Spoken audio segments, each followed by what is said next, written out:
In the 4 years Tim Kaine has been governor, Virginians voted for the first black president, weathered a recession, and witnessed tragedy at Virginia Tech.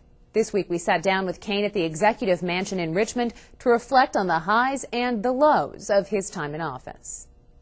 On a rainy January day in 2006, the weather may have been an omen for the difficult years ahead. It is time for action.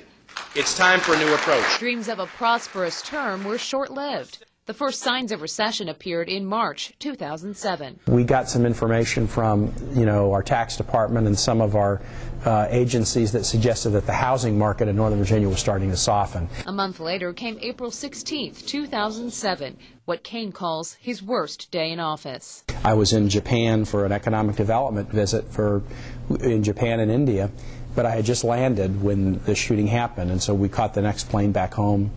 I canceled my participation in the rest of that trade mission. And on that day and the days that followed, dealing with these family members who had been so hurt to have either lost loved ones or seen their kids injured. Kaine made mental health reform a priority and worked unsuccessfully to close Virginia's gun show loophole. Later that year, the effects of the recession were being felt across the country. Campaigning on the economy, Barack Obama won Virginia's electoral votes in November 2008. I built what has become a model of good and responsible government in the Commonwealth of Virginia.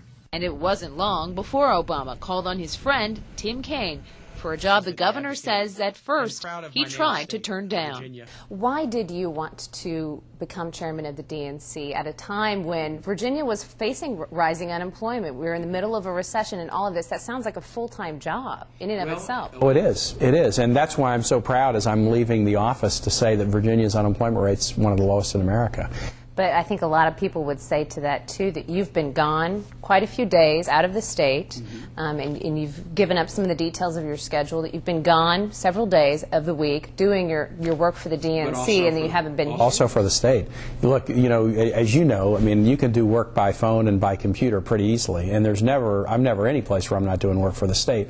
And at the end of the day, it's results that matter. Being chairman of the Democratic National Committee becomes Kaine's full-time job next month. I will do a lot more national press.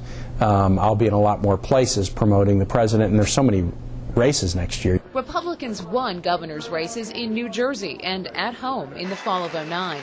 Kaine says those losses were demoralizing. We had 4 very good years in a row, and I do give the Republicans credit. After having 4 bad years in a row, they said, we got to get together and win this year, and they were very energized. Wallace Rinker wants to know, what are your next political aspirations?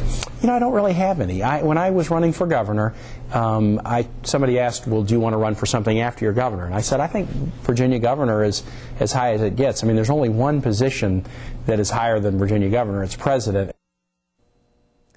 In the immediate future, Kaine will teach 1 class a week at the University of Richmond while serving as chair of the DNC. He and his family will move back into their Richmond home next